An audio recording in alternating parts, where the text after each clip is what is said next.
ಬದಲಾವಣೆ ನಮ್ಮ ಗುರಿ. ನಡೆಯುತ್ತಿರುವ ಅನ್ಯಾಯ ಅತ್ಯಾಚಾರಗಳನ್ನ ಜನರ ಕಣ್ಮುಂದೆ ತಲುಪಿಸುವುದೇ ನಮ್ಮ ವಾಹಿನಿಯ ಧ್ಯೇಯ. ಕನ್ನಡಿಗರ ಮನೆ ಮನಗಳಿಗೆ ಮಾಹಿತಿ ಮುಟ್ಟಿಸುವ ಕ್ಷಣ ಕ್ಷಣದ ನಿರಂತರ ಸುದ್ದಿಗಳಿಗಾಗಿ ವೀಕ್ಷಿಸಿ RT24x7 ನ್ಯೂಸ್ ಕನ್ನಡ ವಾಹಿನಿ. ಏನು ಇವತ್ತು ಗುರ್ಲಾಪುರದಲ್ಲಿ ನಾವು ಶಶಿಕಾಂತ್ ಗುರೂಜಿ ಅವರ ನೇತೃತ್ವದಲ್ಲಿ ಮತ್ತೆಲ್ಲ ನನ್ನ ರೈತ ದೇವರುಗಳ ನೇತೃತ್ವದಲ್ಲಿ ಇವತ್ತು ಸಭೆಯನ್ನು ಕರೆದಿರ್ತಕ್ಕಂಥ ಸಂದರ್ಭ ಏನು ಈಗಾಗಲೇ DCC ಬ್ಯಾಂಕ್ ನಾವು ಭಾಳಷ್ಟು ಗಂಭೀರವಾಗಿ ಎಕರೆಗೆ 1 ಲಕ್ಷ ರೂಪಾಯಿ ಕೊಡಲೇಬೇಕು ಅಂತೇಳಿ ರಾಜ್ಯದ ಮುಖ್ಯಮಂತ್ರಿಗೆ ಕೊಡಿಸಲೇಬೇಕು. ಯಾಕಂದ್ರೆ ವೆಚ್ಚ ನಮ್ಮ 4 ಪಟ್ಟು ಜಾಸ್ತಿಯಾಗಿ ಮತ್ತು ಎಕರೆಗೆ 2 ಲಕ್ಷ ರೂಪಾಯಿ ಕಬ್ಬು ಬೆಳೆಯಕ್ಕೆ ಖರ್ಚು ಬರತ್ತೋ, ಬರೀ ಉಳ್ಳಾಗಡ್ಡಿ ಬೆಳೆಯಕ್ಕೆ ಎಕರೆಗೆ ಲಕ್ಷ ರೂಪಾಯಿ ಖರ್ಚು. ನಿಮಗೆ ಊಟ ಹಾಕಾಗಿ ನೀವು 40,000 ನಮ್ಮ ಬೆಳೆ ಸಾಲಂಗಿಲ್ಲ. ಎಕರೆಗೆ 1 ಲಕ್ಷ ರೂಪಾಯಿ ನೀವು ಬಡ್ಡಿ ಸಹಿತ 0% ಬಡ್ಡಿಲಿ ಅದು 10 ಎಕರೆ ಇದ್ರು 10 ಲಕ್ಷ ಕೊಡ್ರಿ, 20 ಎಕರೆ ಇದ್ರು 20 ಲಕ್ಷ ಕೊಡ್ರಿ ಅಂತೇಳಿ ಇವತ್ತು ನಾವು ಕರ್ನಾಟಕ ರಾಜ್ಯ ರೈತ ಸಂಘ ಗುರುಗಳ ನೇತೃತ್ವದ ಹೋರಾಟ ಮಾಡ್ಬೇಕಂತೇಳಿ ಈಗಾಗಲೇ ಸಾಕಷ್ಟು ಚರ್ಚೆಗಳು ಕೂಡ ಪ್ರಾರಂಭ ಆಗೈತಿ. ಹೋರಾಟನ ನಾವು ಯಾವಾಗಲೂ ಹಿಂಪಡಿತಕ್ಕಂಥ ಸಂದರ್ಭ ಇಲ್ಲ. ಇಡೀ ನಾಡಿನ ರೈತರಿಗೆಲ್ಲ ಒಳ್ಳೇದಾಗೋದು. ಸುಮಾರು 2.5-3 ಕೋಟಿ ಎಕರೆ ಜಮೀನ ರೈತರಿಗೆ ಎಕರೆಗೆ 1 ಲಕ್ಷ ರೂಪಾಯಿ ಸಿಗುದತ್ತೆ. ಬೆಳಗಾವಿ ಕೆಲವು ಜಿಲ್ಲೆ ಸೀಮಿತಾಗಿ ಹೋರಾಟ ಮಾಡ್ರೆ ಅದು ಯಶಸ್ವಿಯಾದಿ ಹಿಡಿಯಂಗಿಲ್ಲ. ನಾವು ಗುರ್ಲಾಪುರದಾಗ ಇಲ್ಲಿ ಗುರುಗಳ ನೇತೃತ್ವದಾಗ ಪಾದಯಾತ್ರೆ ಹೊಂಟು ಅಂದ್ರೆ ಇಲ್ಲೇ ಲಕ್ಷ ಜನ ಸೇರ್ಬೇಕು. ಅಲ್ಲಿ ಹೋಗ್ಬಿಡ್ದ ಒಂದು 10-20 ಲಕ್ಷ ಜನ ರೈತರು ಸೇರ್ಬೇಕು. ಅದನ್ನ ತಯಾರಿ ಮಾಡತ್ತು ಯಾವ ರೀತಿ ಮಾಡಬೇಕು ಏನ ಎಲ್ಲ ಜಿಲ್ಲೆ ಒಳಗೆ ಕೂಡ ಈಗ ಡಿಸ್ಕಷನ್ ಪ್ರಾರಂಭ ಆಗೈತಿ. ಎಲ್ಲ ರೈತ ದೇವರುಗಳು ಕೂಡ ತಾವು ಒಕ್ಕಟ್ಟಾಗ್ರಿ. ಮತ್ತು DCC ಬ್ಯಾಂಕ್ನಾಗ ಈಗಾಗಲೇ ಡೈರೆಕ್ಟರ್ಗಳು ಮಣ್ಣಿನ ಅಧಿಕಾರ ಬಂದಿರತಕ್ಕಂಥ ಡೈರೆಕ್ಟರ್ ಕೆಲವು ಇಲ್ಲಿ ನಿಪ್ಪಾಣಿ ಮತ್ತು ರಾಯಬಾಗ, ಚಿಕ್ಕೋಡಿ, ಖಾನಾಪುರ ಒಂದು 3-4 ತಾಲೂಕಿನಾಗ ತಾವೇನೋ ಡೈರೆಕ್ಟರ್ಗಳು ಆದವ್ರು ರಾಜಕಾರಣ ಮಾಡತ್ತಿರತ್ತ. ಈಗಾಗಲೇ ಸಾಕಷ್ಟು ಕೋಟಿ ಗಂಟಲೆ ರೊಕ್ಕ ಸ್ಯಾಂಕ್ಷನ್ ಆದರೂ ಅವ್ರು ರೊಕ್ಕ ಕೊಡೋದು ಬೇಡ ಅಂತೇಳಿ ರಾಜಕಾರಣ ಮಾಡತ್ತೀರಿ. ಇದು DCC ಬ್ಯಾಂಕ್ ನಿಮ್ಮ ವೈಯಕ್ತಿಕ ಅಲ್ಲ, ನನ್ನ ರೈತ ದೇವರುಗಳದ್ದು DCC ಬ್ಯಾಂಕ್ ಐತಿ.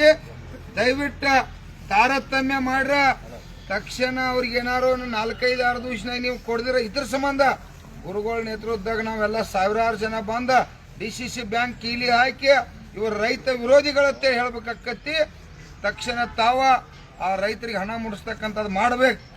ಏನು ಇವಾಗ ಸಾಂಕ್ಷನ್ ಆಗೈತಿ 60 ಲಕ್ಷ 50 ಲಕ್ಷ ಹಿಂಗೆಲ್ಲ ತಾಲೂಕದಾಗ ರೊಕ್ಕ ಇಟ್ಕೊಂಡಿರಿ. ನೀವಾಗ ಡೈರೆಕ್ಟರ್ಗಳು ಅಲ್ಲಿ ರಾಜಕಾರಣ ಮಾಡತ್ತೀರಿ, ನಂಗೆ ಓಟ್ ಹಾಕಿಲ್ಲ ಅಂತೇಳಿ ಇವತ್ತು ರೊಕ್ಕ ಕೊಡಕ್ಕೆ ತಯಾರಿಲ್ಲ. ನೀವು ಈ ಉಡಾಪೆ ತನ್ನ ತಕ್ಷಣ ನೀವೆಲ್ಲ ಡೈರೆಕ್ಟರ್ಗಳು ಬಿಟ್ಟು ಇದು DCC ಬ್ಯಾಂಕ ರೈತರ ಬ್ಯಾಂಕ, ಇದು ನಾವು ರೈತರು ಸಮಾನವಾಗಿ ಹೋಗ್ಬೇಕು ಅನ್ನೋಂಥ ಯೋಚನೆ ಇಟ್ಕೋರಿ.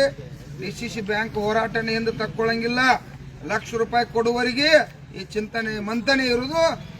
ಕೊನೆಗೆ ಹೋರಾಟ ಆಕತಿ. ಮಾರ್ಚ್ ಎಂಡ್ದಾಗ ಮಾರ್ಚ್ದಾಗ ಬಜೆಟ್ ಮಾಡ್ತಾರೆ ರಾಜ್ಯದ ಮುಖ್ಯಮಂತ್ರಿ ಅವರ ಇಡೀ ನಾಡಿನ ರೈತರ ಪರವಾಗಿ ಕೈ ಮುಗಿದು ವಿನಂತಿ ಮಾಡ್ತಾ ಇದ್ದೀವಿ. ತಾವು ಇದ್ರೊಳಗ ಚೆಲ್ಲಾಟ ಆಡ್ಬೇಡ್ರಿ. ಎಕರೆಕ್ಕ 0% ಬಡ್ಡಿಲೆ 1 ಲಕ್ಷ ರೂಪಾಯಿ ಕೊಟ್ರಿಪ್ಪ ಅಂತಂದ್ರ ಅದು ಕೂಡ ತಮ್ಮ ಸರ್ಕಾರಕ್ಕೆ ಒಳ್ಳೆ ಹೆಸರು ಬರ್ತೈತಿ. ಈ ಗಟ್ಟಿ ನಿರ್ಧಾರನ ರಾಜ್ಯದ ಮುಖ್ಯಮಂತ್ರಿ ಅವರು ತಗೋಬೇಕು. ಸರ್ಕಾರದಾಗಿರ್ತಕ್ಕಂಥ ಎಲ್ಲ ಪ್ರತಿನಿಧಿಗಳು ಕೂಡ ತಕ್ಷಣ ತೆಗೆದುಕೊಳ್ಬೇಕು. ಅದೇ ರೀತಿಯಾಗಿ ಶೇಂಗಾ ಬೆಳೆಗಾರ 12,000 ರೂಪಾಯಿ ಶೇಂಗಾ ಇದ್ದದ್ದ 8 ದಿವಸದಿಂದ ಬರೀ 6,000 ರೂಪಾಯಿ ಬಂದೈತಿ. ಎಲ್ಲ ವ್ಯಾಪಾರಸ್ಥರು ಕೂಡಿ ಮೋಸ ಮಾಡ್ಯಾರ. ಅದಕ್ಕಾಗಿ ಇದಕ್ಕೂ ಕೂಡ ರಾಜ್ಯದ ಮುಖ್ಯಮಂತ್ರಿ ಅವರು ಇರ್ಬೋದು, ಶಿವಾನಂದ ಪಾಟೀಲ್ ಸಾಹೇಬ್ರು ಇರ್ಬೋದು, ಕೃಷಿ ಮಂತ್ರಿ ಅವರು ಇರ್ಬೋದು, ತಕ್ಷಣ ಕ್ರಮ ತಗೊಂಡ ಅದು 12,000 ರೂಪಾಯಿ ಆಗಲೇಬೇಕು. ಇಲ್ಲ ಅಂದ್ರ ಲಕ್ಷಾಂತರ ಜನ ಶೇಂಗಾ ಬೆಳಿತಕ್ಕಂಥ ನನ್ನ ರೈತ ದೇವರುಗಳು ಬೀದಿಗೆ ಬರ್ತಾರ. ಅವರು ಬೀದಿಗೆ ಬಂದ್ರೆ ನಾವು ಯಾರೂ ಸುಮ್ಕೊಂಡುದಿಲ್ಲ. ರಾಜ್ಯದ ರೈತರು ನಾವು ಬೀದಿಗೆ ಬಂದ ನಿಮ್ಮನ್ನು ರಿಪೇರಿ ಮಾಡ್ತಕ್ಕಂಥ ಕೆಲಸ ಮಾಡ್ಬೇಕಾಕತಿ. ಮತ್ತು ವಿದ್ಯುತ್ ಎಸ್ಕಾಂ ಇರ್ಬೋದು, ಬೆಸ್ಕಾಂ ಇರಲಿ, ವಿದ್ಯುತ್ ಮಂತ್ರಿಯವರಿಗೆ ಎಸ್ಕಾಂ MD ಅವರಿಗೆ ವಿನಂತಿ ಮಾಡ್ತಾ ಇದ್ದೀವಿ.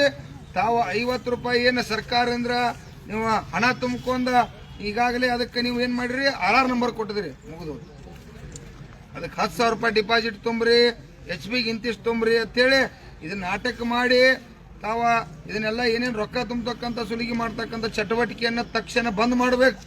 ಯಾಕಂತಂದ್ರ ನೀವು 50 ರೂಪಾಯಿ ತುಂಬ ಅಂದ್ರೆ ನಮಗೇನು ಫ್ರೀಯಾಗಿ ಸ್ಯಾಂಕ್ಷನ್ ಹಾಕಾವತ್ತೆ ತಗೊಂಡು. ಈಗ ಕೋಟ್ಯಾಂತರ ಮೋಟ್ರುಗಳು ನಮ್ಮ ತಗೊಂಡಿದ್ದಕ್ಕ ಅವ ಮೋಟ್ರ್ ಚಾಲೂ ಇಲ್ಲ. ನೀವು ಹಗಲಿ 12 ತಾಸು ಕೊಟ್ಟಿರಪ್ಪ ಅಂದ್ರ ನಾವು ಒಂದ ಮೋಟ್ರ್ ಮೇಲೆ ನೀರು ಹಾಸ್ತು. ನೀವು ಹಗಲಿ 3 ತಾಸ 5 ತಾಸ ವಿದ್ಯುತ್ ಕೊಡೋದ್ರಿಂದ 4 ಮೋಟ್ರ್ ಹಾಕಿ ಹೊಡೆಯತ್ತು. ಅದಕ್ಕೆ ಕಾರಣ ನಾವಲ್ಲ, ನೀವು ಅದ್ರಿ. ನಾವು ನಿಮಗೆ ದುಡ್ದು ಅನ್ನ ಹಾಕಿ ಮೋಟ್ರ್ ಚಾಲೂ ಮಾಡತ್ತು.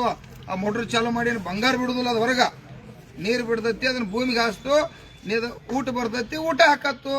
ಅದಕ್ಕಾಗಿ ದಯವಿಟ್ಟು ಯಾರು ವಿದ್ಯುತ್ ಇಲಾಖೆಯವರು, ಎಸ್ಕಾಂ MD ಅವರು ಏನಾರೇ ರೈತರು ವೈರ್ ಕಟ್ ಮಾಡಿರಪ್ಪ ಅಂದ್ರೆ ನಾವು ನಿಮ್ಮನ್ನ ಕಟ್ ಮಾಡಬೇಕಾಗೈತೆ ಇವತ್ತು ಎಚ್ಚರಿಕೆ ಕೊಡ್ತಾ ಇದ್ದೀವಿ.